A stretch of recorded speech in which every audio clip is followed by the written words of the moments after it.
দেখো যে প্রিভিয়াস ক্লাসে আমরা রিপোর্ট রাইটিং নিয়ে আলোচনা করেছিলাম এবং বেশ কয়েকটা রিপোর্ট রাইটিং এর টপিক দিয়েছিলাম। এগুলোকে সবাইকে প্রত্যেককে বলা হয়েছে আলাদা আলাদা নোটবুক খাতা বানাও দিয়ে তুলে নাও পর পর। এখন কাজ হচ্ছে এটাই যে মাঝে মধ্যে প্র্যাকটিস করো বা পড়ো। সব পুরোটা একদম মুখস্থ করতে হবে এমন ব্যাপার নেই, কিন্তু লেখার অভ্যাসটা রাখতে হবে। তো প্রেসি রাইটিং দেখো যে এসআই এর ক্ষেত্রে প্রেসি রাইটিং রিপোর্টের সঙ্গে ওয়ার্ড দিয়ে আসছে। ঠিক আছে, নতুন প্যাটার্ন চেঞ্জ হবে বা কিছু হবে সেটা বোঝা যাচ্ছে না, সে যদি হয়ও। কিন্তু যাই হোক, 10 নম্বর কি 15 নম্বরের এটা ভেবে লাভ নেই, এটুকু টার্গেট রাখতে হবে যে পেসি রাইটিং আমাকে শিখতে হবে, বুঝতে হবে, দিয়ে লিখতে হবে। সে 10 নম্বর এটাই ক্লার্কশিপে আসে, 15 নম্বর এটাই ডব্লিউবিসিএস এ আসে, বা তোমার মিসলেনিয়াসে থেকে 40 নম্বরে। কিন্তু কম বেশি সব এখন এক্সামের ক্ষেত্রে এসআই বরং একটু কম, সহজ দেয়, ইজি দেয়। তাছাড়া বাদ বাকি মোটামুটি প্রেসিসের লেভেল কম বেশি একই বলতে পারো। তো দেখো যে পেশি, এবং এটা আরেকটা জিনিস বলে দিই যে যেটা সম্প্রতি তোমার ক্লার্কশিপের পরীক্ষাতে দিয়েছিল। আমরা দুটো জিনিসকে অনেকটা গুলিয়ে ফেলি, ঠিক আছে? যে প্রেসি বা সামারি ইন ব্রড সেন্স অনেক সময় একই বলা হলেও এর পার্থক্য আছে, সেটা হচ্ছে ভেদে, কি রকম ধরনের টপিক দেওয়া হচ্ছে তার উপরে বেস করে। অর্থাৎ প্রেসি মানে বাংলায় যেটা বলতে পারো সেটা হচ্ছে সারাংশ, সামারি মানে হচ্ছে সার সংক্ষেপ বা সারাংশ। দুটোর মধ্যে ছোট্ট ডিফারেন্স এটাই যে প্রেসি মানে হচ্ছে শুধু অন্তর্নিহিত মানে বা মূল পয়েন্ট বা মূল বার্তা, ঠিক আছে, মূল কথা শুধু বলতে পারো। প্রেসির মানে হচ্ছে যে মূল কথাটা, বা একটা প্যারাগ্রাফ একটা অনুচ্ছেদে দেওয়া আছে, সেই অনুচ্ছেদ থেকে পড়ে তুমি কি উপলব্ধি করতে পারলে, কি বলতে চেয়েছে, সেই জিনিসটা শুধু লিখতে হয়। আর সামারি মানে হচ্ছে সারসংক্ষেপ, সেই যে রাইটিংটা দেওয়া হচ্ছে সেইটাকে আমাকে এক্সপ্লেন করতে লিখতে হবে, কিন্তু ছোট করে। সেটাকে আমাকে এক্সপ্লেন করতে হবে ছোট করে। অর্থাৎ ক্লার্কশিপের পরীক্ষায় কিন্তু সামারাইজ বলে লেখা ছিল ওই রাইটিং দুটো, বাংলা ইংরেজি দুটোর ক্ষেত্রে সামারি লিখতে বলা হয়েছে বা সারসংক্ষেপ লিখতে বলা হয়েছে, যেখানে মূল আমার অনুচ্ছেদ যেটা দেওয়া ছিল বা প্যারাগ্রাফ দেওয়া ছিল সেটার হাফও, 1/3 তুমি বেশি লিখতে পারবে। সামারি মানে 1/3 বেশি লেখা যায়। এবং যে যতগুলো হয়, যদি দেখা গেল যে 20খানা লাইন আছে বা বা হয়তো 20খানা সেন্টেন্স আছে, সেই 20খানা সেন্টেন্সকে তুমি অর্ধেক বা হয়তো তুমি 10টা বা হয়তো 7-8টা সেন্টেন্সের মধ্যে সব কথাগুলোই থাকলো, কিন্তু ওটাকে ছোট করে লিখলে। আর প্রেসি মানে হচ্ছে ওই সামারি, অর্থাৎ মূল বক্তব্য, মূল ধারণাটা নিজের ভাষাতে লিখতে হবে। অরিজিনাল প্যাসেজ বা অরিজিনাল যে লাইন আছে সেই সমস্ত লাইন বা ওয়ার্ড উঠবে না। তো দেখা যাচ্ছে যে প্রেসি আমরা এখন সব প্র্যাকটিস করতে করতে অভ্যস্ত। কোনো পরীক্ষা যেমন ক্লার্কশিপে দিয়ে দিলে এবার, বা অন্য পরীক্ষাতে সামারি বলেও কিন্তু দিতে পারে। তাই সামারি যদি কথাটা লেখা থাকে তাহলে জানবে যে আসল অনুচ্ছেদ থেকে তুমি সেন্টেন্স তুলতে পারবে বা একটু বড় করে তোমাকে লিখতে হবে। আর প্রেসি মানে হচ্ছে শুধু মূল বক্তব্যটুকুই লিখবে। তো সেটা আমি সব পরপর বলেও দিচ্ছি। তো a precis is a gist of a passage, একটা অনুচ্ছেদের সারাংশ। A precis give only essential points of the original passage. অর্থাৎ একটা প্রেসি কি করবে, যে আসল অনুচ্ছেদের মূল বক্তব্য তা শুধু বলবে। Process of precis writing, precis writing এর প্রসেস কি? 1 নম্বরে যে রিড দ্য প্যাসেজ কেয়ারফুলি, প্যাসেজকে খুব যত্ন সহকারে পড়ো। নোট ডাউন এফেক্টিভ লাইনস, গুরুত্ব যেগুলো মনে হবে এফেক্টিভ লাইন সেগুলো নোট ডাউন করতে হবে। থিঙ্ক এ কন্টেক্সচুয়াল হেডলাইন, একটা তাৎপর্যপূর্ণ শিরোনাম ভাবো। অ্যাভয়েড ডাইরেক্ট সুইচ, কোনো কোটেশন দিয়ে থাকলে পরে সেই জিনিস তোলা যাবে না। বা ফার্স্ট পার্সন বা সেকেন্ড পার্সনকে অ্যাভয়েড করার চেষ্টা করবে, সবসময় থার্ড পার্সনে লেখার চেষ্টা করবে। তারপরে যে do not try to introduce any new idea, কোনো নতুন কোনো ভাবনা সংযোজন করবে না। Do not add your own comments, নিজের মন্তব্য লিখবে না। তারপরে যে just write the actual meaning, অর্থাৎ শুধুমাত্র অ্যাকচুয়াল মিনিং, আসল মানেটাকে লিখতে হবে। Answer must be lucid and simple, answer উত্তর কি হবে, স্বচ্ছ এবং সরল হবে। আর answer must be within 1/3 words, এবং আনসার যেটা হবে সেটা 1/3 শব্দের মধ্যে হবে। ঠিক আছে? আর সামারি রাইটিং এর ক্ষেত্রে অনেক সময় তোমাকে যদি বলে যে উইথ এ সুইটেবল টাইটেল লেখো, তাহলে যোগ করবে, তাছাড়া যোগ করা দরকার নেই। প্রেসিতে টাইটেল মাস্ট, প্রেসিতে টাইটেল দেবে, কিন্তু সামারির ক্ষেত্রে অনেক সময় টাইটেল চাই না বা না দিলেও হয়। তো আমি কয়েকটাকে প্র্যাকটিস করছি, মানে এই জিনিসগুলো বোঝার জন্য তোমাকে প্র্যাকটিস করতে হবে। মোটামুটি ভাবে 50 থেকে 60 খানা টপিক তুমি যদি ভালো করে বুঝে বুঝে যদি প্র্যাকটিস করো, দেখবে কম বেশি ওর মধ্যেই মানে রাইটিং চলে আসে, মানে ওই ক্যাটাগরির মধ্যেই পড়ে যায় বেশি। আজকে আমি 3খানা দেখাবো। তো প্রথমটা খুবই ইজি আছে, এটা হচ্ছে তোমার পিকে দে সরকারের বই থেকেই নেওয়া, এবং পিকে দে সরকারের বই থেকেই হচ্ছে সমস্ত পরীক্ষার মোটামুটি কমন চলে আসে, কারণ ওখানে প্রচুর অনেক কালেকশন দেওয়া আছে। এবারে যেমন বেশি রাইটিং কমন করেছিলাম, অনেক কমন পাওয়া গেছিল। তো দেখো যে ওয়ান্স আপন এ টাইম কি আছে, যে read the passage carefully and write precis with a suitable title. Once upon a time a noble man built a grand house. দেখো তো একটা সময়ে কি হয়েছিল, যে এক সময়ে একজন আদর্শ ব্যক্তি একটা বড় বাড়ি নির্মাণ করেছিলেন। On the front of the gate, গেটের সামনে হি রোড, তিনি লিখেছিলেন the words, "This house is to be given to the first man who can prove that he is content." তিনি লিখেছিলেন যে এই বাড়িটা সেই ব্যক্তিকে হ্যান্ড ওভার করা হবে, মানে হস্তান্তর করা হবে, দেওয়া হবে, গিভেন দেওয়া হবে, যে প্রমাণ করতে পারে যে সে পুরোপুরি হি ইজ কন্টেন্টেড, সে পুরোপুরি সন্তুষ্ট। ওয়ান ডে, একদিন a stranger knocked at the gate, একদিনকে এক স্ট্রেঞ্জার দরজায় কড়া নাড়ে, and desire to speak to the nobleman, এবং হচ্ছে নোবেলম্যানের সঙ্গে সেই আদর্শ ব্যক্তির সঙ্গে কথা বলার ইচ্ছে প্রকাশ করে।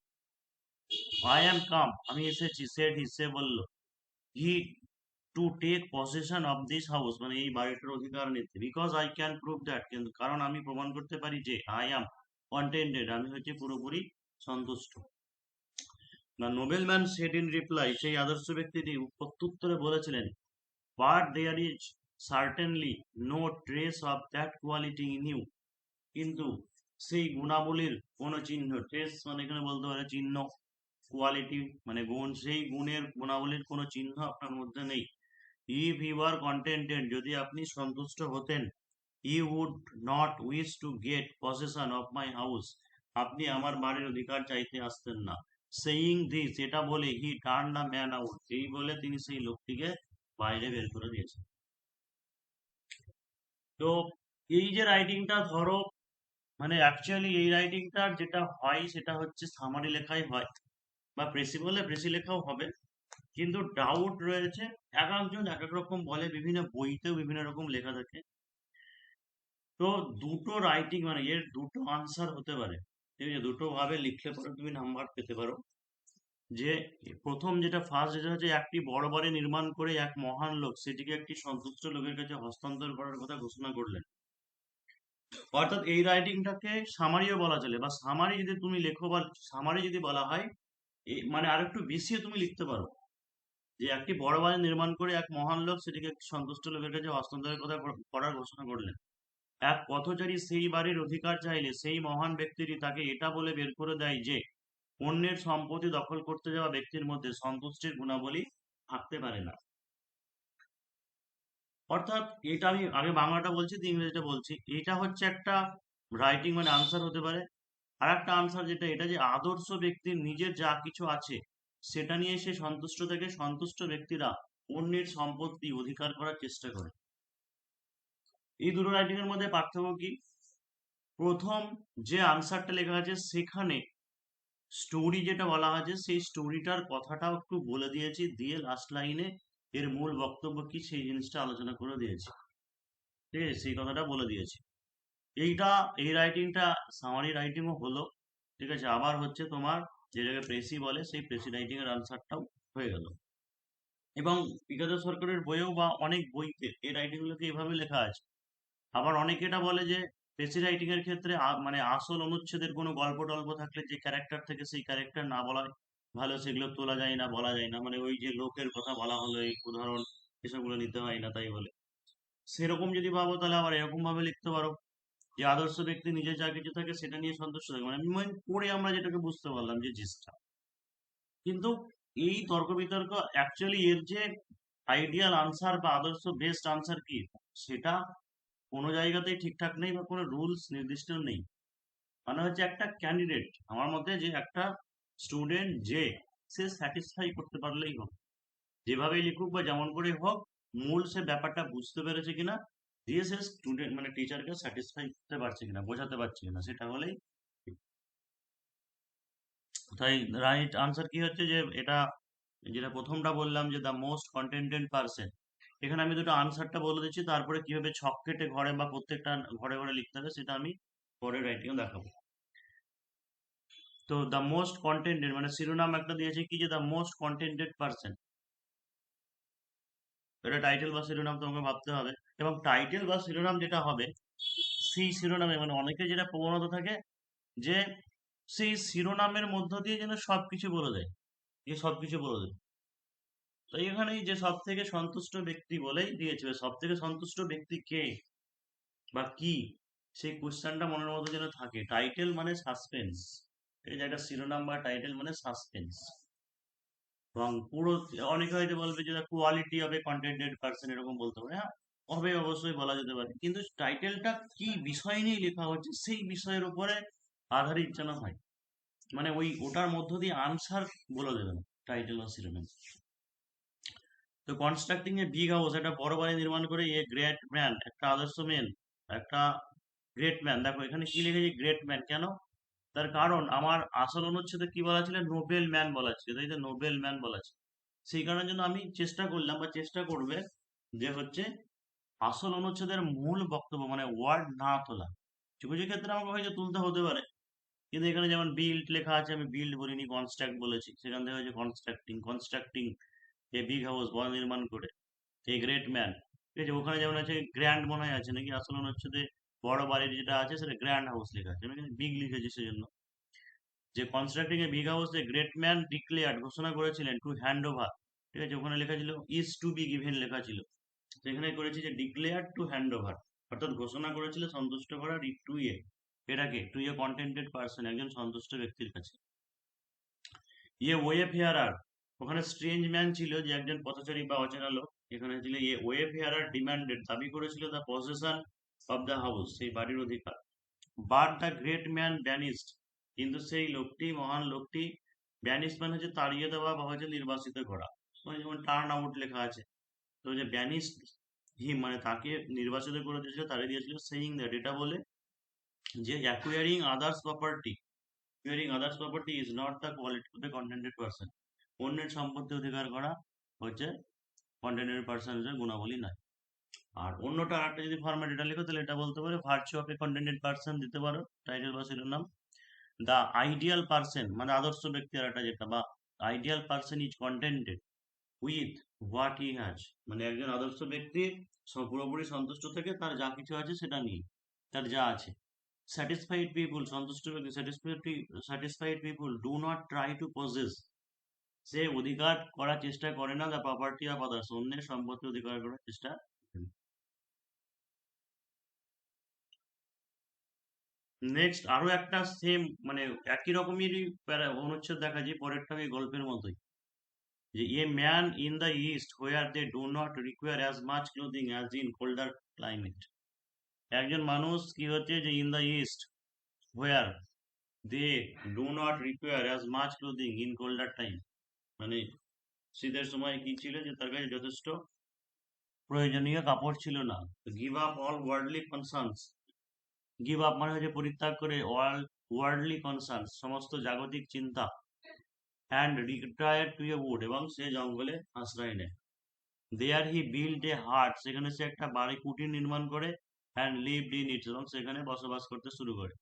His only clothing was a piece of cloth, তার একমাত্র একটা কাপড় ছিল, which he put on round his waist, সে তার কোমরে জড়িয়ে এসেছিল। But as ill luck would have it, rats are plentiful in the wood, কিন্তু দুর্ভাগ্যবশত কি হয়েছিল যে সেখানে প্রচুর ইঁদুরের অত্যাচার ছিল। So he had to keep A care, সুতরাং তাকে একটা বিড়াল রাখতে হয়েছিল। দ্য ক্যাট রিকোয়ার্ড মিল্ক, সেই বিড়ালের দুধের প্রয়োজন ছিল। So a cow had to be keep, সুতরাং একটা গরু রাখতে হয়েছিল। দ্য রিকোয়ার্ড টেন্ডিং, কি হলো, এভাবে প্রয়োজন চলতে থাকলো। So a cowboy was employed, সুতরাং একটা কি করলো, রাখাল বালক রাখতে হলো। The cowboy required a house to live in, এই কাউবয়ের থাকার জন্য একটা বাড়ি দরকার ছিল। So a house was build for him, সুতরাং তার জন্য একটা বাড়ি করা হলো। To look after the house, সেই বাড়ি দেখাশোনা করার জন্য a maid had to be engaged, একজন চাকরকে নিযুক্ত করা হলো। To provide company for the maid, সেই মেডকে, চাকরকে সঙ্গ দেওয়ার জন্য few more houses had to be build, আরো অনেক বাড়ি নির্মাণ হলো। And people were invited to live there in, এবং মানুষজনকে সেখানে আমন্ত্রণ জানানো হলো বসবাস করতে। ইন দিস ওয়ে, এইভাবে in this way a little township sprang up, এইভাবে একটা ছোট্ট টাউনশিপ গড়ে উঠলো। তাহলে দেখো এখানেও সেম, এই প্যারাগ্রাফেও সত্যি কি মনে হচ্ছে, ওই আগের প্যারাগ্রাফটাতেও বা হচ্ছে যত গল্প আছে, সিংহ ইঁদুরের গল্প, কাকের গল্প, বা আগের যে গল্পটা বলা হলো যে একজন মানুষ, তোমার কি সত্যি মনে হয় যে একজন মানুষ সত্যি করে বাড়ি নির্মাণ করে দেবে আর বাইরে লিখে দেবে যে এই বাড়িটা সন্তুষ্ট ব্যক্তিকে হ্যান্ড ওভার করা হবে, হস্তান্তর করা হবে বলে? নাকি এটা সত্যি তোমার মনে হচ্ছে যে একটা লোক সত্যি করে জঙ্গলে একটা মাত্র কাপড় পরে গেছিল, যে দেখলো ইঁদুরের অত্যাচার, তাহলে ইঁদুর যাতে খেয়ে ফেলে বলে একটা বিড়াল পশু দেখছে, বিড়ালের দুধের দরকার, সত্যি কি মনে হচ্ছে? না, এইগুলো যা আছে সবই হচ্ছে রূপক ধর্মী, মানে সব একটা গল্প বলা হচ্ছে, সেই গল্পে মোরালিটি এক্সপ্লেন করবে যে আসলে বলতে চেয়েছে কি বা কি বক্তব্য, মানে এগুলো অ্যাকচুয়াল গল্প না। সেই কারণের জন্য যেই যে এক্সাম্পলের ব্যাপার আছে, যে সে একটা গরু রেখেছিল, বিড়াল রেখেছিল, ঠিক আছে, এই সমস্ত জিনিস আমার এক্সাম্পলে না তোলাই ভালো যদি বেশি রাইটিং হয়। আর আর যদি সামারি রাইটিং থাকে, তাহলে সামারি রাইটিং হলে এটাকেই আমি ছোট করে লিখবো। ছোট করে কি লিখবো? শুধু যে একজন মানুষ জাগতিক মানে পরিত্যাগ করে বা জাগতিক চিন্তা পরিত্যাগ করে জঙ্গলে আশ্রয় নেয়, সেখানে ইন্দ্রের অত্যাচারের জন্য প্রথমে তাকে বিড়াল, পরে রাখাল বালক রাখতে হয়েছিল, ঠিক আছে, এইভাবে অন্য মানুষজনকে আমন্ত্রণ জানানো হলো এবং হচ্ছে টাউনশিপ গড়ে উঠলো। এভাবে লিখতে হবে। কিন্তু প্রেসিটা একটু অন্যভাবে, মানে এটাও দুটো আনসার বলছি। এক নম্বর হচ্ছে, জাগতিক সমস্ত কিছু পরিত্যাগ করে একটি লোক একমাত্র কাপড় পরে জঙ্গলে বসবাস করতে শুরু করেছিল। বহুদিন পরে তার একটি জিনিসের দরকার পড়ে এবং সেটাকে নিয়ন্ত্রণ করতে অন্য একটা জিনিস আনে। এইভাবে প্রয়োজন বাড়তে থাকে এবং ক্রমে একটি ছোট্ট সমাজ গড়ে ওঠে। এক হচ্ছে এই আনসার বলতে পারো, এরা দুটোই আনসারই হবে মোটামুটি, প্রেসি সারাংশ যেটাই বলো সেটাই হবে। ইংরেজিটা কি, যে living all the materialistic things, অর্থাৎ সমস্ত জাগতিক বস্তু পরিত্যাগ করে, a man settled, in a forest, একজন মানুষ সেটেল হয়েছিল ফরেস্টে, wearing a piece of cloth, একমাত্র কাপড় পরে। আফটার ফিউ ডেজ, কিছুদিন পরে, হি নিডেড, তার প্রয়োজন পড়েছিল, হি needed a thing and to control it, এবং সেটাকে নিয়ন্ত্রণ করতে, it had to bring another, এবং সেটাকে কন্ট্রোল করতে আরো একটা আনতে হয়েছে। Thus the requirements went on and gradually a township grew up, এবং এইভাবে কি হয়েছিল যে প্রয়োজন চলতে থাকে এবং township grieve up. So man is social creature, he can not live alone, এই কথাটা যোগ করতে পারলে, যোগ করলে একটু বেশি ভালো হয়। সুতরাং মানুষ কি হলো, যে মানুষ হচ্ছে একটা সামাজিক জীব, সে একা বাঁচতে পারে না। অর্থাৎ মেন যে কথাটা এটাই বলতে চাওয়া হয়েছে। তো আগের রাইটিংটার ক্ষেত্রে প্রথমটাও ভালো লাগলে পরেও দ্বিতীয় রাইটিং এর আনসারটার ক্ষেত্রে যদি বেশি দেয়, এটার থেকে ভালো বরং সেকেন্ড যে প্যারাগ্রাফ, এই সেকেন্ড প্যারাগ্রাফটা বললে বেশি, লিখতে বেশি ভালো হয়। সেটা কি, যে মানুষ একটি সমাজবদ্ধ জীব, সে একলা বাঁচতে পারে না। এমনকি যদি সে সমাজ থেকে বিচ্ছিন্ন হয়ে জঙ্গলে একা আশ্রয় নেয়, তবুও তাকে কোনো না কোনো ভাবে সমাজের অন্য মানুষদের কাছে সাহায্য দিতে হবে। ঠিক আছে, এইটা হচ্ছে সব থেকে বেশি ভালো হবে, এটা হচ্ছে বেস্ট আনসার, ভালো নাম্বার পাওয়া যাবে। টাইটেল বা শিরোনাম এটা কি দেওয়া যাবে, যে মানুষ সমাজবদ্ধ জীব, মানুষ সমাজবদ্ধ জীব। অর্থাৎ মানুষটা একাই আশ্রয় নিয়ে নিল ওখানে, মানে এটা ওই মানুষটার এক্সাম্পল দিয়ে বলা হলো, কিন্তু এটাই যে কোন জীব, একমাত্র মানুষই হচ্ছে সমাজবদ্ধ জীব, সোশ্যাল ক্রিয়েচার, এইভাবে বাঁচে, অন্যান্য পশু পাখি কেউ এইভাবে বাঁচে না। তাই সে একাই গিয়ে কোনো জায়গাতে এইভাবে থাকতে পারবে না, তাকে সমাজের মধ্যেই থাকতে হবে মানুষকে। তাহলে কি বলতে পারো, যে মানুষ একটি সমাজবদ্ধ জীব, অর্থাৎ ম্যান, এই যে টাইটেল বা শিরোনাম যেটা, আসলে man is a social creature এইভাবে বলবো না, ম্যান হাইফেন দিয়ে, কারণ টাইটেল পূর্ণাঙ্গ সেন্টেন্সে হয় না। তো মানুষ সমাজবদ্ধ জীব, মানুষ a social creature, a social creature.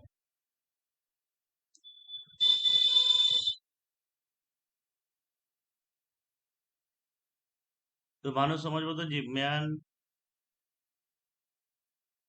Is a social creature, সে একলা বাঁচতে পারে না, can not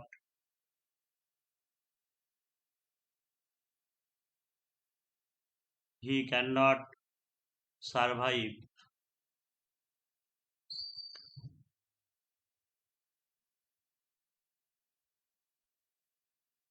he can not survive being isolated. একা অ্যালন বলতে পারো, বা একটু ভালো করে বলছি যে বিইং আইসোলেটেড ফ্রম সোসাইটি।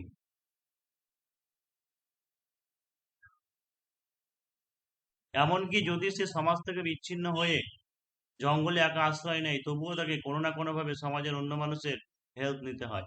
তাহলে এমনকি যদিও, মানে দো even though he try to, চেষ্টা করে,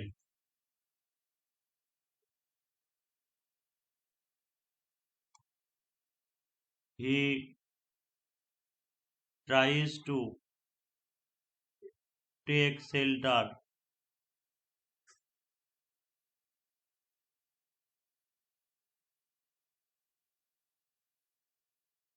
in a forest to avoid social attachment।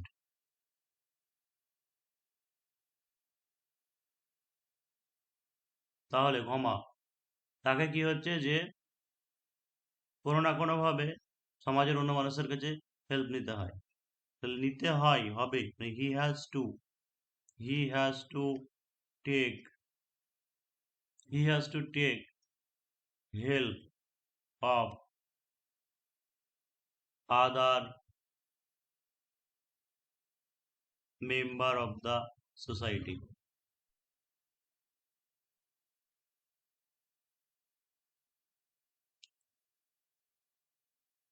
ঠিক আছে, মূল বক্তব্য তাহলে এটাই বলতে চেয়েছে। এই দুটো দেখানো হলো। এবার একটু কঠিন, মানে একটু কঠিনের দিকে যাচ্ছি।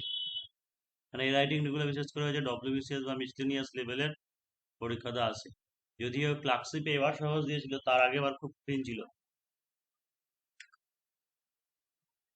দেখো যে কি আছে, this is the answer to the question what is the aim of education. অর্থাৎ শিক্ষার লক্ষ্য কি, এটার উত্তর হচ্ছে এটা, যে well it is aim it's aim is to know the first rate in any subject that we study. অর্থাৎ শিক্ষার লক্ষ্য কি, মানে প্রশ্ন এটা যে what is the aim of education, যে আমরা যে শিক্ষা লাভ করছি, এডুকেশন করছি, সেই এডুকেশনের মানে এমটা কি, লক্ষ্যটা কি, কেন করব। এটার আনসার হচ্ছে এটাই, যে আসলে it's aim is to know, মানে এর যে লক্ষ্য সেটা হচ্ছে to know the first rate, সবার প্রথমে জানা, in any subject that we study, মানে কোনো আমরা বিষয় যেটাকে আমরা পড়ছি, with a view of achieving it as nearly as powers allow. If we could fix this firmly in our minds we should not stumble through a variety of lessons, lectures, and books like a drunk man, only partially aware where we are or what we are doing। অনেক বড় sentence, এইখান থেকে শুরু হয়েছে, এত এইখানে শেষ হয়েছে, এবং সেন্টেন্সগুলো যথেষ্ট একটু কঠিন টাইপের, ভালো করে বুঝতে হবে। কি বলছে যে with a view of achieving it, অর্থাৎ কোনো একটা অর্জন করার দৃষ্টিভঙ্গি থেকে, এটাকে as nearly as powers allow, মানে যতটা আমাদের ক্ষমতা অনুমতি দেয়, if we could fix this firmly in our mind, যদি এটা আমরা মনের মধ্যে শক্তভাবে বা দৃঢ়ভাবে যদি আটকে রাখতে পারি, উই শুড নট স্টাম্বেল মানে হোঁচট খাওয়া, আমাদেরকে হোঁচট খেতে হবে না, through a variety of lessons, বিভিন্ন পাঠের মধ্য দিয়ে বা কোনো বক্তৃতার মধ্য দিয়ে বা বইয়ের মধ্য দিয়ে যখন আমরা যাব বা পড়বো, লাইক এ ড্রাঙ্ক ম্যান, একজন মাতাল ব্যক্তির মতো আমাদেরকে হোঁচট খেতে হবে না। Only partially aware where we are, মানে আংশিক ভাবে মাতাল ব্যক্তি, কমা দিয়ে কি লিখেছে সেই মাতাল ব্যক্তি, যে অনলি পার্সিয়ালি আওয়ার, যে আংশিক ভাবে সচেতন থাকে, হোয়ার উই আর মানে আমরা কোথায় আছি, আর হোয়াট উই আর ডুইং আমরা কি করছি। অর্থাৎ মানেটা এরকমই যে একজন মাতালে ব্যক্তি যে আংশিকভাবে সচেতন থাকে সে কি করছে বা কোথায় আছে, তার মতো হোঁচট খেতে হবে না যদি আমরা কোনো একটা বিষয় সাবজেক্ট যেটা পড়ছি বুঝছি সেই জিনিসটাকে ভালো করে আমাদের মনের মধ্যে যদি গেঁথে নিতে পারি। We should cease to think, cease মানে হচ্ছে বন্ধ করা বা স্টপ বলতে পারে। We should cease to think that we go to school or college to pass examination or to secure degree or diplomas or to satisfy our teachers, though these may be and are incidental and limited objectives. অর্থাৎ we should সিজ আমাদের এটা ভাবাটা বন্ধ করা উচিত, that we go to school or college আমরা বিদ্যালয় বা মহাবিদ্যালয় যাচ্ছি টু পাস দ্য এক্সামিনেশন যে পরীক্ষায় পাস করতে বা একটা ডিগ্রি অর্জন করার জন্য বা ডিপ্লোমা অর্জন করার জন্য বা আমাদের শিক্ষককে সন্তুষ্ট করার জন্য। দো দিজ মে বি যদিও, দিজ মে বি এইগুলো হতে পারে, অ্যান্ড আর ইনসিডেন্টাল, ইনসিডেন্টাল মানে হচ্ছে কি আপাত, অ্যান্ড লিমিটেড অবজেক্টিভস এবং হচ্ছে লিমিটেড মানে কিছু সীমাবদ্ধ বা বলতে পারো যে কিছু কমজোরি হচ্ছে উদ্দেশ্য এগুলো। আরেকটা জিনিস যে এই যে আমরা নতুন নতুন যে সমস্ত ওয়ার্ড বা যেগুলো শিখছি, তো এইগুলোকেই খাতাতে যখনই নোট করবে যা করবে, শুধু সিনোনিম অ্যান্টোনিমের যে লিস্ট দিয়েছি সেখান থেকে সিনোনিম অ্যান্টোনিমের হেল্প পাবে তা নয়। এই যে নতুন নতুন ওয়ার্ডগুলো শেখা, এই রাইটিং পড়তে পড়তেই তোমাকে ওয়ার্ড শিখতে হবে, নতুন নতুন গ্রামাটিক্যাল স্টক তোমাকে বাড়াতে হবে। যেমন এখানে আজকে দুটো বলে দিলাম ভালো সে ইয়ে, স্টাম্বেল মানে আশা করি অনেকেই জানো যে স্টাম্বেল মানে বাধা বিপত্তি বা হচ্ছে হোঁচট খাওয়া বলতে পারো। অবস্টাকেল এর যেমন সিনোনিম হতে পারে অবস্টাকেল। তারপরে একটা কি দেখলাম যে পার্সিয়ালি, পার্সিয়াল মানে কি আংশিক, পার্সিয়াল মানে হচ্ছে আংশিক। তারপরে একটা কি দেখলাম সিজ, সিইএসি, সিজ মানে হচ্ছে বন্ধ করা, বাজেয়াপ্ত সিজ করে দেওয়া বলে সেই জিনিসটা বলতে পারো। আর হচ্ছে স্যাটিসফাই তো মানে জানো, ইনসিডেন্টাল, ইনসিডেন্টাল মানে আপাত, আমরা বলি না যে আপাত দৃষ্টিতে, অর্থাৎ ওপর ওপর যদি আমরা ভাবি, ইনসিডেন্টাল, লিমিটেড। তারপর যে we should have brought order into our education by realising its true aim, and we should have dependent in our minds through practice the sense that a worthy purpose in life is the desire for excellence, the pursuit of the best or the first date. এটাও ভীষণ কঠিন line যে we should have brought order into our education, মানে আমাদেরকে যে শিক্ষা, আমাদের যে শিক্ষার মধ্যে দিয়ে যখন যাচ্ছি সেটাকে আমাদের কারো বৃহৎভাবে বাড়াতে হবে, রিয়েলাইজিং ইটস ট্রু এম অর্থাৎ এর সত্যিকারের লক্ষ্যটাকে উপলব্ধি করে, and we should have dependent in our minds এবং আমাদের মনের দিক থেকে স্বাধীনতা, স্বাধীনতা থাকতে হবে, through practice the since that were the purpose, অর্থাৎ এর যে মূল অন্তর্নিহিত সেই জিনিসটাকে অনুশীলন করার জন্য। A worthy purpose life is desire for excellence, শ্রেষ্ঠত্ব, ডিজায়ার মানে শ্রেষ্ঠত্ব, এই আকাঙ্ক্ষা, ফর এক্সিলেন্স অর্থাৎ হচ্ছে শ্রেষ্ঠত্বের আকাঙ্ক্ষা, সেই উদ্দেশ্যকে উপলব্ধিটাকে খুঁজতে হবে। The pursuit of the best or the first, এটাই হচ্ছে আমাদের প্রাথমিকভাবে উদ্দেশ্য হওয়া উচিত সব থেকে ভালো।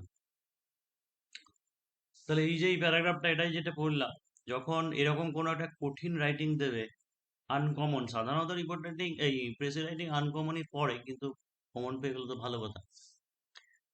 যে প্রত্যেকটা লাইনের মানে তুমি জানবে এমন নাও হতে পারে, ঠিক আছে, প্রত্যেকটা লাইনের মানে ওয়ার্ডের মানে তুমি জানবে এমনটা নাও হতে পারে। তুমি পড়ে যতটুকু যেটুকু বুঝতে পারলে সেইটুকুর উপরে বেস করে তুমি এগিয়ে যাবে। যেমন ফার্স্ট লাইনেই তো তোমার একটা মূল কথা যেটা ফার্স্ট লাইনেই বলে দিয়েছে, সেটা যে what is the aim of education, শিক্ষার লক্ষ্য কি, এটাই হচ্ছে টাইটেল শিরোনাম বা এটাই হচ্ছে মূল কথা, যে এম অফ এডুকেশন কি, হয়ে গেল। এটা হচ্ছে একটা মেন কথা। সেকেন্ড লাইন যেটা বলা আছে, মানে সেকেন্ড লাইন বলবো না, সেকেন্ড সেন্টেন্সে যে কোনো একটা আমরা বিষয় সাবজেক্ট যদি ভালোভাবে বুঝে নিই, ঠিক আছে, যে শুধুমাত্র পড়ে গেলাম তা নয়, তাহলে হচ্ছে আমাদেরকে যে মাতাল মানুষ বা হচ্ছে ভালো করে বোঝা উচিত, তাহলে হোঁচট খেতে হবে না।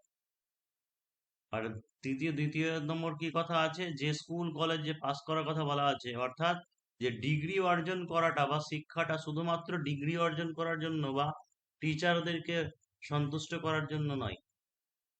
ঠিক আছে, যে এর আসল উপলব্ধি, এর আসল শিক্ষার যে আসল উপলব্ধি, মানে আসল যে উদ্দেশ্য সেটাকে উপলব্ধি করা এবং সেটাকে বাস্তব জীবনে প্রয়োগ করা, অর্থাৎ চেতনাকে বৃদ্ধি করা। মানে শুধু ডিগ্রি অর্জন করে নিলাম বেশি নাম্বার নিয়ে, সেটা নয়। তো বাংলায় কি আছে, বাংলায় বলতে পারি যে শিক্ষার লক্ষ্য, এই যে শিক্ষার লক্ষ্য।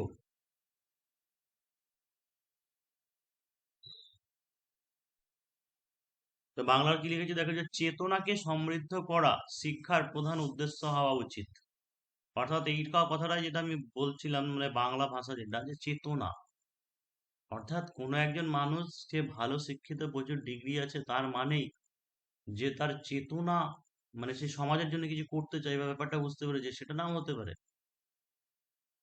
অর্থাৎ কথা একটা বলে যে শিক্ষা আনে চেতনা, চেতনা আনে বিপ্লব। তো আমাদের যখন ভারতবর্ষ যখন পরাধীন ছিল, মহাবিদ্রোহের সময়তেও, মহাবিদ্রোহ কেন, অসহযোগ আন্দোলনও যখন হয়, তখনও গান্ধীজি বুঝেছিলেন একটা জিনিস, যে ভারতের বেশিরভাগ মানুষ এখনো অশিক্ষিত। মানে আগে প্রথমে শিক্ষা দরকার, মানুষকে উপলব্ধি করতে হবে যে স্বাধীনতা জিনিসটা কি বা জাতীয়তাবোধ জিনিসটা কি, যে কেন আমরা অন্যের দাসত্ব হয়ে থাকবো না, কেন দরকার আমাদের মুক্তি। তো সেই সমস্ত ব্যাপার বা যে কোনো বলতে পারো যে সরকারের বা বিভিন্ন জায়গার যে তাদের প্রতি আঙুল ওঠানো, বা হচ্ছে সমালোচনা করা যে এটা কেন হবে, ঠিক ভুলটা বোঝা, এই সমস্ত ব্যাপার চেতনা জাগ্রত হবে শিক্ষার দ্বারাই। ঠিক আছে, শিক্ষা। এবার শুধুমাত্র পড়েও ধরো, এমন অনেক IAS IPS officer WBCS officer আছে ভাই, আছে যারা এত পড়াশোনা তো জানে, ডিগ্রি প্রচুর জানে, পরীক্ষায় তো এক্সাম তো ক্র্যাক করে যায়, কিন্তু যেমন হচ্ছে করাপ্টেড অনেকে। তো সেই জিনিসের তো কোনো মূল্য থাকলো না, তাই না? সেই পড়ার কোনো মূল্য থাকলো না যদি না সে একজন সৎ, বিবেক, চেতনা, বুদ্ধি সম্পন্ন যদি হয়। এই চেতনাকে সমৃদ্ধ করা শিক্ষার প্রধান উদ্দেশ্য হওয়া উচিত। যে শুধুমাত্র ডিগ্রি অর্জন করে নিলাম, ভালো চাকরি পেয়ে গেলাম, সেটাই উদ্দেশ্য হওয়া উচিত না। তো শিক্ষা শুধুমাত্র নিছক শংসাপত্র অর্জনের জন্য নয়, বরং পাঠের তাৎপর্যকে আত্মস্থ করে জ্ঞানের পরিধি বিস্তার করা। প্রথমেই বলে দিয়েছি যে এটা ভীষণ কঠিন, মানে এই সমস্ত জিনিসগুলো, এগুলো একদিনে আসবে না এগুলো পড়া। কারণ বাংলাটা এতটা কঠিন বুঝতে পারছো, তাহলে ইংরেজিটা কতটা কঠিন। এই যে শিক্ষা শুধুমাত্র নিছক শংসাপত্র অর্জনের জন্য নয়, বরং পাঠের তাৎপর্য, পাঠের মানে হচ্ছে যেটা আমরা পড়ছি সেটাকে বলা হচ্ছে তার তাৎপর্য, ইসেন্স বলতে পারো বা সিগনিফিক্যান্ট বলতে পারো, সেটাকে আত্মস্থ করে, আত্মস্থ মানে ওই রিয়েলাইজিং যেটা বলছে, উপলব্ধি বা ভেতরে, মনের ভেতরে ঢোকানো, সেই জ্ঞানের পরিধি বিস্তার করা। তাহলে এটাই দেখায়, যে ব্যাপারটা বলছিলাম ছক কাটার ব্যাপারটা, সেটা একটু বলি তাহলে। দেখো, যে ডব্লিউবিসিএস বা মিসলেনিয়াসে বা আইসিডিএস এর পরীক্ষায় পিএসসি যেগুলো থাকে, ওরা এই যে প্রেসি লেখা হবে সেটার জন্য আলাদা করে জায়গা দিয়ে দেয়। বাংলা এবং ইংরেজির ক্ষেত্রে একটা আলাদা লুজ শিট থাকে, সেখানে আনসার করে ওখানে ওটা গেঁথে দিতে হয়। কিন্তু সাধারণত ক্লার্কশিপের পরীক্ষাতে দেওয়া হয় না। এবার যদি না দেওয়া হয় তাহলে ছক কেটে করা দরকার নেই, কারণ আবার স্কেল ফেলে অ্যালাউ করে না। ঠিক আছে, সেই ক্ষেত্রে টানতে একটা টাইম লেগে যাবে বা ইয়ে দাগ হতে পারে। তো সেই ক্ষেত্রে করা দরকার নেই, কিন্তু নির্দিষ্ট যে পেজ থাকে, পেজ দিলে পরে সেই নির্দিষ্ট পেজে গিয়েই তোমাকে সেই জায়গাতে আনসারটাকে লিখতে হবে। তো প্রেসে কেন, তার কারণ হচ্ছে যেহেতু ওয়ার্ড লিমিটের দাম আছে এখানে। ঠিক আছে, যে কেউ একজন আনসার লিখলো, কিন্তু দেখা যাচ্ছে কেউ একজন কম শব্দ প্রয়োগ করে ভালো আনসার লিখছে, ভালো মানে ঠিকঠাক সাজিয়ে গুছিয়ে লিখতে পারে, সে বেশি নাম্বার পাবে। এবার টিচারদের কাছে তো অত গোনার টাইম নেই, মানে ওরা কি হাত আঙুল করে গুনবে? সেই কারণে ছক করা থাকে, তাই হিসেব হয়ে যায় যে সে কটা ওয়ার্ড লিখেছে। তো টাইটেল বা শিরোনাম যেটা পেসি রাইটিং এর ক্ষেত্রে, সেটা ওয়ার্ড হিসেবে কাউন্ট হয় না, সেজন্য একটা আলাদা ঘর ফাঁকা রাখলাম উপরে, যে শিক্ষার লক্ষ্য অর্থাৎ গোল অফ এডুকেশন, যেটা লক্ষ্য স্যার মানে এম দেওয়া আছে। মাম্মা তোমার হেড কই? হেড কই হেড? তো কি যে গোল অফ এডুকেশন, শিক্ষার লক্ষ্য, গোল অফ এডুকেশন, ওখানে এম ছিল বলে এখানে গোল লিখছি। বললাম যে চেষ্টা করবে যে সিনোনিম অর্থাৎ আসল অনুচ্ছেদে যে ওয়ার্ড আছে তার সিনোনিম ব্যবহার করে। তো গোল অফ এডুকেশন শিক্ষার লক্ষ্য। ফার্স্ট সেন্টেন্স কি দেওয়া হয়েছে যে চেতনাকে সমৃদ্ধ করা শিক্ষার প্রধান উদ্দেশ্য হওয়া উচিত। এটাকে দুটোকে, এই সেন্টেন্সটাকে দুটো ভাবে লিখতে পারো যে the purpose of education is to হয় চেতনাকে সমৃদ্ধ করা, এভাবে লিখতে পারো। বা চেতনাকে সমৃদ্ধ করা, যেটাকে আমরা ইনফিনিটিভ বলি, এই পুরোটা হচ্ছে সাবজেক্ট। তো ইনফিনিটিভ মানে কি হয়, টু প্লাস ভার্ব, যেটা ভার্বের প্রেজেন্ট ফর্ম। তাহলে সমৃদ্ধ করা মানে কি হবে যে টু এনরিচ,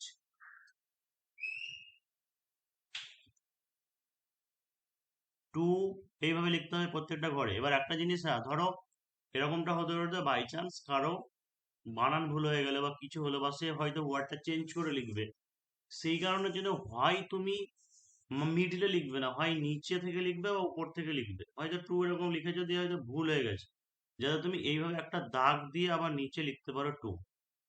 তার কারণ কি, ওই ঘরটা বাদ দেওয়া মানে সেই ঘরটা ওয়ার্ড হিসেবে কাউন্ট হয়ে যাচ্ছে। সেই কারণে যেন আগে বা ভেবে বা বেশি হচ্ছে আগে যেটা ব্যাপার, যদি মানে হালকা রাফ করে নিতে পারো, ঠিক আছে, রাফ করে নিতে পারো, মনে সাজিয়ে নিতে পারো, দিয়ে তুমি ঘরে গিয়েই লিখবে সেই কারণের জন্য। তাহলে কি যে টু এনরিচ, সমৃদ্ধ করা, এনরিচ, ইএন, এবং ঘরগুলো যথেষ্ট বড় থাকে, অত চিন্তা নেই, যথেষ্ট বড় থাকে। ভুল হলে পরে আবার কেটে লেখা যায় বা ফাঁকা থাকে। টু টু এনরিচ আওয়ার, গন্ডগোল হচ্ছে না, to enrich our soul conscious, এটাকে চেতনা বলা আছে, চেতনা মানে ওটাই কি যে soul conscious. To enrich our soul conscious অর্থাৎ চেতনাকে জাগ্রত করা বা চেতনাকে সমৃদ্ধ করা, এটা পুরোটাই কিন্তু সাবজেক্ট। আবার এটা কি যে প্রথমটা বলতে পারো ইনফিনিটিভ, যে চেতনাকে সমৃদ্ধ করা, to enrich our social conscious, এটাই হওয়া উচিত, মানে শুড বি দা, উদ্দেশ্য হওয়া উচিত, মানে should be the main purpose বা অবজেক্টিভ বলতে পারো, মেন অবজেক্টিভ বা মেন পারপাস, সরি।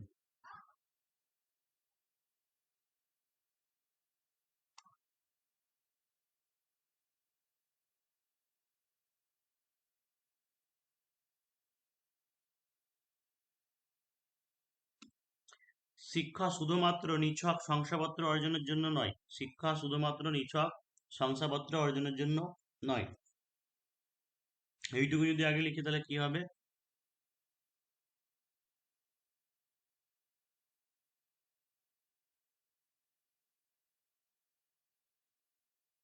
সরি এখানে একটা বাদ গেছে, চেতনাকে সমৃদ্ধ করা শিক্ষার প্রধান উদ্দেশ্য হওয়া উচিত। To enrich our soul conscious should be the main purpose of education, শিক্ষা main purpose of education.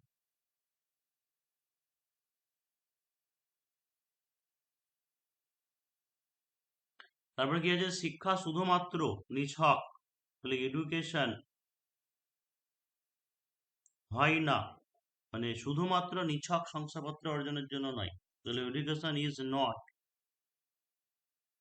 Just merely, merely মানে হচ্ছে নিছক, তাহলে এডুকেশন ইজ নট হয় না জাস্ট শুধু, মিয়ারলি নিছক ডিগ্রি অর্জন বা শংসাপত্র অর্জন, সেটাকে কি বলা হয় অ্যাকুয়ারিং, অ্যাকুয়ার মানে অর্জন, ACUIRING, এখান থেকে পার্টিসিপেল করছি কি হয়েছে অ্যাকুয়ারিং, অ্যাকুয়ারিং সার্টিফিকেটস।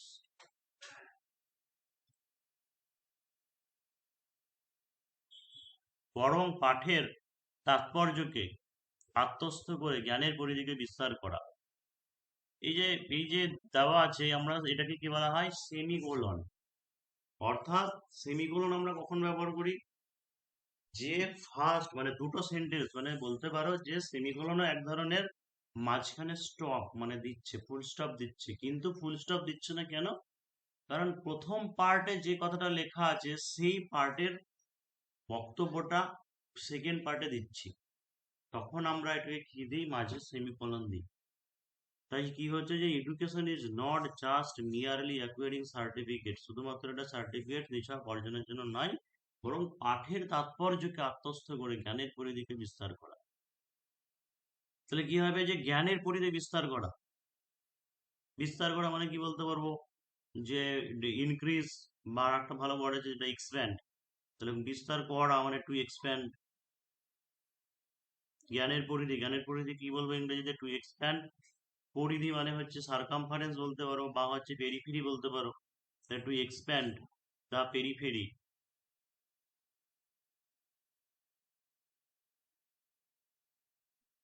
Of knowledge.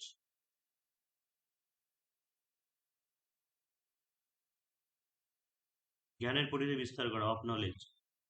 কি আছে যে, দেখো আমাদের যেটা হলো যে পাঠের তাৎপর্যকে আত্মস্থ করে, এইটুকু পরে হচ্ছে জ্ঞানের পরিধি বিস্তার করা। আগে এই পাঠটুকু লিখেছি যে two expand the periphery of knowledge. এবার লিখবো যে পাঠের তাৎপর্যকে আত্মস্থ করে। তাহলে হচ্ছে বাই রিয়েলাইজিং, বা উপলব্ধি করা, বাই রিয়েলাইজিং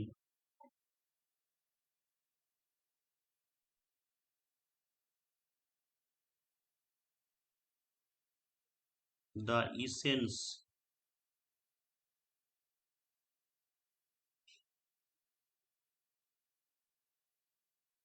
অফ লেসন। একটা ওয়ার্ড চলে গেল।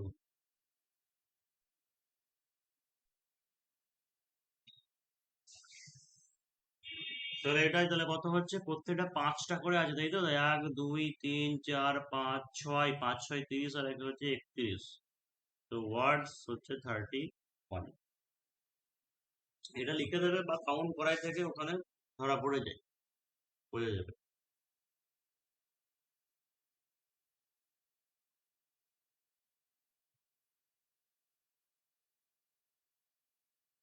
তাহলে আমাদের কাছে প্রেস রাইটিং কঠিন কেন মনে হয়, তার কারণ একদিকে তো তোমাকে বুঝতে হবে এর মানেটা, অন্তর্নিহিত অর্থ কি বলতে চেয়েছে সেই ব্যাপারটা বুঝতে হবে। এবার সেটা যদি বুঝে যাও, সেন্টেন্সটাকে বানাতে হবে বা লিখতে হবে ইংরেজিতে। এই কারণের জন্য আরো কি হয়ে যায়, কঠিন হয়ে পড়ে। তাই ইংলিশ লিটারেচার আমাদের কাছে কেন কঠিন, তার কারণ শুধুমাত্র ব্যাপারটাকে বুঝলে জানলেই হবে না, আবার এদিকে সেন্টেন্স তৈরি করারও দক্ষতা থাকতে হবে।